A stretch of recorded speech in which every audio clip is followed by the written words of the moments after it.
After selling Ferran Torres to Barcelona at the beginning of the window, Man City have signed one for themselves at the end of the window. Well, he won't join until next season, but Julian Alvarez is officially part of Manchester City after many months of rumors and whispers. Hey, I'm Adrian, by the way, and welcome to this video where today we're going to clear the air on Julian Alvarez. Who he is, how he plays, does he resemble Aguero at all that and more.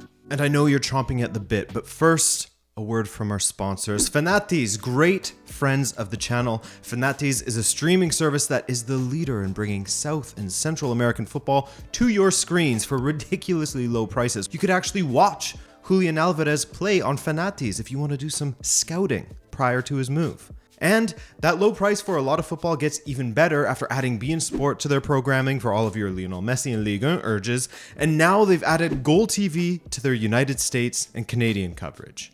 Insane. That means that on top of catching Liga Argentina, where River Plate, Alvarez, and a lot of tomorrow's top talents play, Brasileirão, all of France's Ligue 1, as well as the Portuguese Primeira Liga, AFCON, and so much more. All of this, plus video on demand and a plethora of other features, it's an incredible deal. Use the link below, treat yourself to some great live football. Thank you to Fanatiz, big shout out to them, great service that I've actually been using to watch all of AFCON this past month, I should say.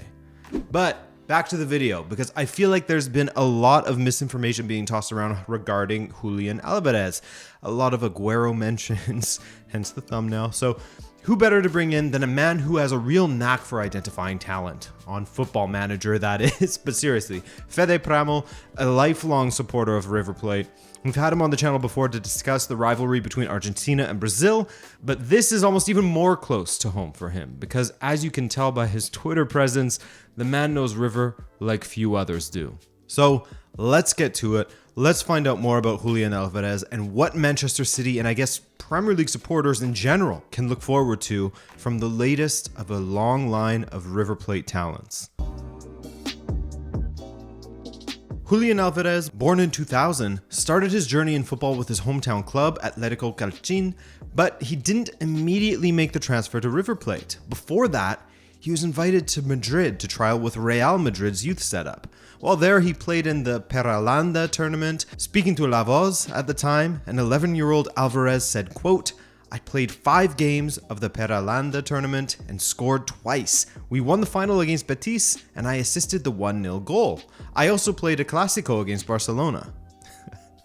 So cute, so to the point. Unfortunately for him though, his move was never made permanent upon turning 13, the legal age for a transfer at the time. And so back to Argentina he went, securing trials with Boca before landing at River Plate when he was 15 years old. Eventually, opportunities began to arise for the young Argentinian striker, making his way through the youth setup at the Buenos Aires club. The first glance of him for many, the 2018 Copa final, which River won, and Alvarez played a few minutes towards the tail end of the second leg. But that Copa Libertadores was a while ago now, 4 years ago, when Alvarez was just 18. Now that he's on his way to City, was it always obvious that he was going to be a top talent? No, and that's funny. You know, whenever Gallardo picks a kid and puts him on the first team and gives him more and more minutes, even if you don't agree that he's doing a good job or he's good enough or whatever, if Marcelo is picking Julian or Carrascal or whoever he plays, you just gotta believe in him.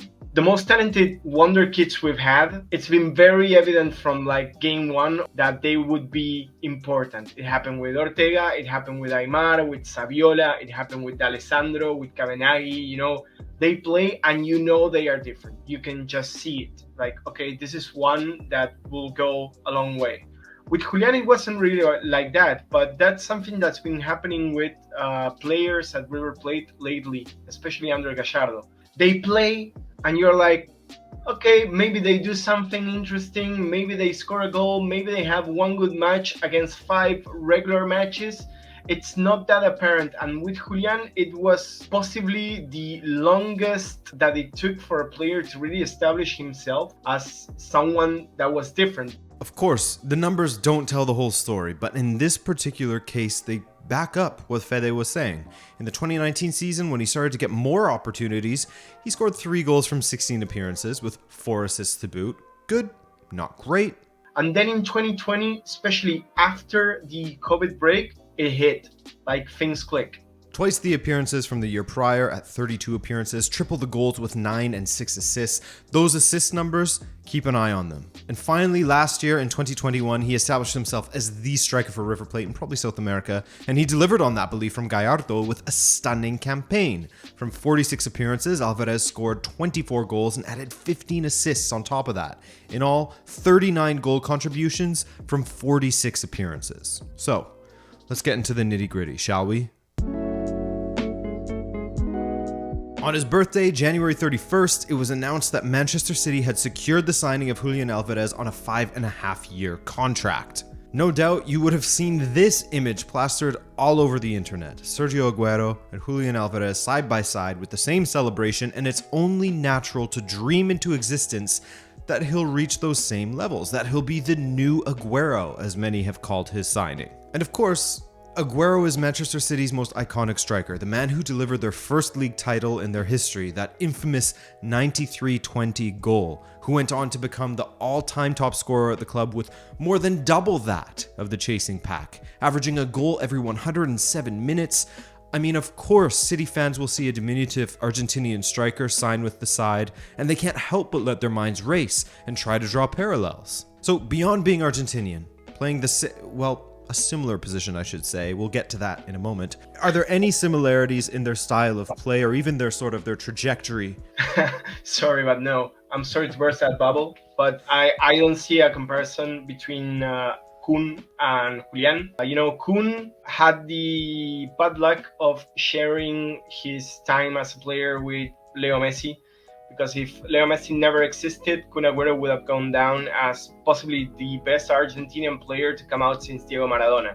It's just as evident and as different as he was. Kun is, or I should say was, I'm never getting used to that, type of Romario striker and a very South American player that can play very good in 1v1 scenarios with very few meters. He was very explosive and he would score any type of goals, relying on his individual technique.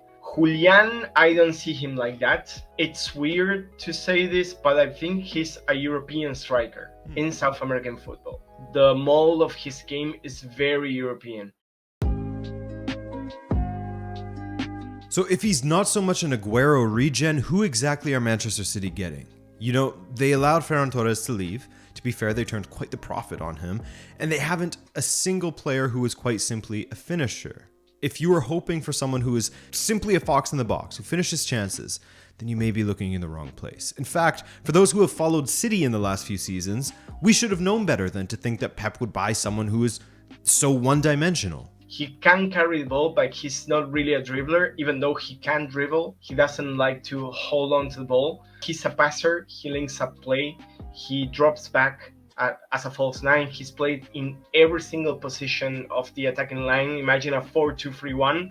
He's playing on the right, on the left, on the center, as a striker, as a false nine, as a shadow striker, as an enganche, you name it. So Fede has denied us of the Aguero comparisons. How cruel of him. But if he has denied us of that, if he isn't an Aguero regen, then who is someone that we could look to simply be a reference point? Not that we're saying that Alvarez is the next insert blank or anything here. We wouldn't do that, but just to help us picture what City could be getting for next season. If you try to compare him to someone you've already seen, he resembles a lot to Thomas Müller in the way he can operate that attacking line. He can drop back and take a moment and read the play. He's very good at reading the play, finding pockets, dragging markers, and then executing, because obviously he's a very good executioner. So let's say that you were his player agent and you could pick any team for him to play at in Europe. Would it have been Manchester City? Do you think that he sort of suits their style? It's a fantastic call.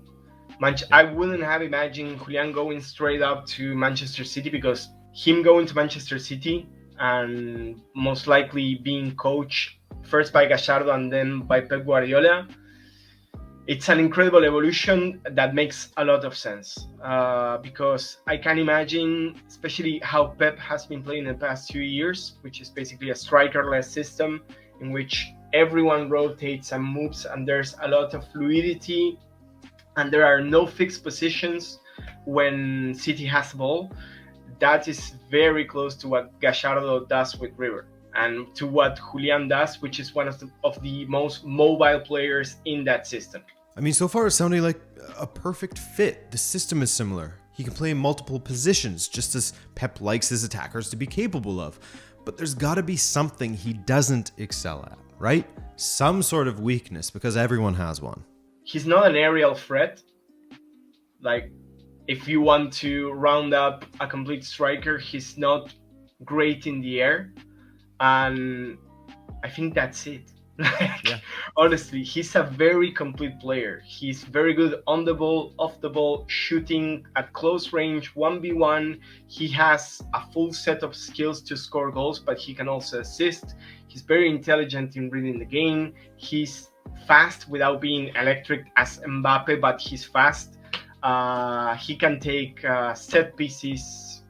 He's very, very complete. Now, of course, there's always going to be a process of settling in, of getting comfortable with a new country and culture. And of course, the weather in Manchester is vastly different to that of Buenos Aires. But from what we're seeing in the numbers he's produced, and from what we're hearing from Fede, it sounds like City have found the perfect piece for their ongoing project. A player who is almost ready-made, at least from a tactical understanding standpoint for Pep's system. We'll see how things pan out next season, but it definitely sounds promising. And like it was a good bit of business from City. I hope you enjoyed this video, and if you did, then do hit that subscribe button. And hey, drop a like if you feel like feeding that algorithm that all of us creators are a slave to, basically.